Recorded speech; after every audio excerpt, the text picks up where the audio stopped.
Hello friends, आज आपण बनवूया कचोरीची रेसिपी। थंडीमध्ये गरमागरम चहाबरोबर गरमागरम कचोरी मिळाली तर क्या बात आहे। आणि मार्केटमध्ये तर एकदम स्वस्त मटर मिळायला लागलेत, एकदम फ्रेश मटर मिळायला लागलेत। तर आज आपण मटरची कचोरीचीच रेसिपी बनवूया, ठीक आहे। नमस्कार, मी अमिता पाटील आणि माझ्या कुकिंग चॅनलमध्ये तुम्हा सर्वांचं स्वागत आहे। तर इथे मी पाव किलो मटार घेतलेले आहेत। हे बघा, दाणे काढून घेतलेले आहेत। तर अगोदर हे बॉईल करून घेऊया। तर इथे मी 1 ग्लास पाणी घेतलेला आहे, त्यामध्ये मटारचे दाणे ॲड करायचे आहेत आणि किंचित मीठ ॲड करायचं आहे। 10 मिनिटं आता हे बॉईल करायचं आहे, 10 मिनिटं वाट पाहायची, ठीक आहे। आता मटारचे दाणे बॉईल होई तोपर्यंत आपण पीठ मळून घेऊया। इथे 5 मिनिटात चेक केलं होतं मी। तर पिठासाठी मी घेतलेलं आहे 1 वाटी गव्हाचं पीठ, 1 वाटी मैदा। तुम्ही इथे नुसता गव्हाचं पीठ घेतलं तरी चालेल, नाहीतर नुसता मैदा घेतला तरी चालेल। चाळून घ्यायचं आहे आणि आता त्यामध्ये थोडंसं किंचित मीठ ॲड करायचं आहे, पाव चमचा। आणि इथे ओवा घेतलेला आहे थोडीशा मी, तुम्ही नाही ओवा घेतला तरी चालेल, नसेल तर स्किप करू शकता, ठीक आहे। आता 2 चमचे तेल घेतलेलं आहे मी मॉइनसाठी। आता हे आपलं मटारचे दाणे शिजलेत का पाहूया। एकदम परफेक्ट शिजलेले आहेत। तुम्हाला इथे जर बॉईल करून घ्यायचे नसतील तर तुम्ही तव्यावर रोस्ट करून घेतले तरी चालेल, ठीक आहे। आता हे ह्यातलं पाणी आपण काढून घेऊया। आता आपण पीठ मळून घेऊया। थोडं थोडं पाणी ॲड करून जरा नरम पीठच मळून घ्यायचं आहे, थोडंसं नरमच ठेवायचं आहे पीठ। आणि थोडंसं वरती तेल लावून आता हे अर्ध्या तासासाठी झाकून ठेवायचं आहे, ठीक आहे। आता हे मी मटारचे दाणे थोडेसे मिक्सरमध्ये फिरवून घेतलेले आहेत। फक्त 2 ते 3 सेकंदच फिरवायचे, जास्त नाही, नाहीतर पेस्ट होऊन जाईल। थोडंसं सुटसुटीतच आपल्याला वाटण हवं।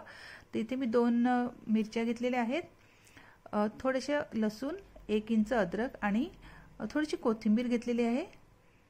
हे आपल्या मसाल्यासाठी बनवायचं आहे।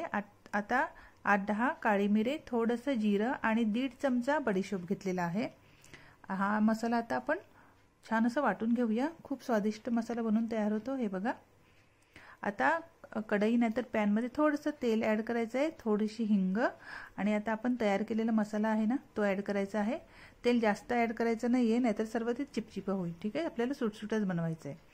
तर आता थोडंसं तेलावर फिरवून घ्यायचं आहे आणि आपले हे मटार, क्रश मटार आहेत, हे त्यामध्ये ॲड करून छान असे फिरवून घ्यायचं आहे। 2 ते 3 मिनिटं असं फिरवून घ्यायचं आहे, एकदम बारीक गॅस करून। थोडंसं मीठ ॲड करायचं आहे चवीनुसार आणि थोडीशी साखर ॲड करायची आहे। तुमच्याकडे पिठी साखर असेल तरी ॲड केली तरी चालेल, नाहीतर नॉर्मल साखर ॲड केली तरी चालेल।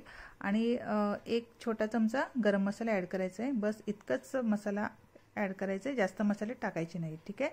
आता 2 ते 3 मिनिटं असं फिरवून घ्यायचं आहे आणि थोडंसं लिंबूचा रस ॲड केलेला आहे मी, कारण की आमचूर पावडर नव्हती। तुमच्याकडे आमचूर पावडर असेल तर तुम्ही आमचूर पावडर ॲड करू शकता, अर्धा चमचा, ठीक आहे। आता ते थोडंसं थंड करून घ्यायचं आहे आपलं मिश्रण। तोपर्यंत आपण हे पीठ मळून घेऊया। 10 मिनिटापर्यंत तरी पीठ एकदम छान असं मळून घ्यायचं आहे, तेव्हाच कचोरी एकदम मस्त खस्ता होते, ठीक आहे। आता इथे मी 6 गोळे बनवून घेतलेले आहेत। तर आपल्याला मिश्रणाचे सुद्धा 6 लाडूच बनवून घ्यायला लागतील, हे बघा। तर आता हे मिश्रण सुद्धा थंड झालेलं आहे। आता हे मी 6 गोळे बनवले होते, म्हणून मी आता 6 असे छोटे छोटे वडे बनवून घेत आहे। जास्त मोठे सुद्धा बनवायचे नाही आहेत, एकदम थोडे मीडियम साईजच बनवून घ्यायचे आहेत। तर मी इथे आता 6 बरोबर माझे 6 लाडू बनवून तयार झाले होते, हे बघा। म्हणजे ॲडजस्ट करून मी 6 बनवले होते, कारण की मी 6 पिठाचे गोळे बनवले होते म्हणून, पण एकदम परफेक्ट झाले। आता हे स्टफिंग कशी करायची ते पाहूया। तर हाताने अशी वाटी बनवून घ्यायची आहे, हे बघा। आणि त्यामध्ये एक असा वडा ठेवून घ्यायचा आहे आणि जसं आपण मोदक पॅक करतो ना, त्याच प्रकारे असं पॅक करून घ्यायचं आहे आणि थोडंसं दाबून चपटा करून घ्यायचं आहे, म्हणजे कचोरीचा शेप यायला पाहिजे, हे बघा। थोडंसं हाताने असं दाबून चपटा करायचं आहे, जसं आपण मोदक पॅक करतो ना त्याच प्रकारे असं मोदकसारखंच बनवायचं आहे आणि थोडं दाबून असे चपटा करून घ्यायचं आहे। आता कढई नाहीतर पॅनमध्ये तेल तापत ठेवायचं आहे, जास्त कडकडीत तापवायचं नाही आहे, थोडंसं मीडियमच गॅस ठेवायचा आहे आणि आपल्या ह्या कचोऱ्या फ्राय करून घ्यायच्या आहेत।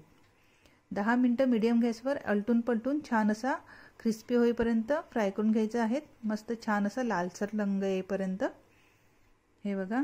छान असा कलर आलेला आहे आणि आपली कचोरी छान तयार झालेली आहे। तुम्ही नक्की ट्राय करून बघा, एकदम आसान रेसिपी आहे, काही झंझट लागत नाही आणि गरमागरम चहाबरोबर तर खूपच छान लागते। तर तुम्ही नक्की ट्राय करून बघा। आणि हो, तुम्हाला जर माझी व्हिडिओ आवडत असेल तर प्लीज माझ्या यूट्यूब चॅनलला सबस्क्राईब करा. ठीक आहे. हे बघा आपल्या कचोऱ्या तयार झालेल्या आहेत, पण मला अशा नाही, मला केचप टाकून असं चिरून फाडून खायला आवडते. ठीक आहे. Okay friends, thank you. बाय.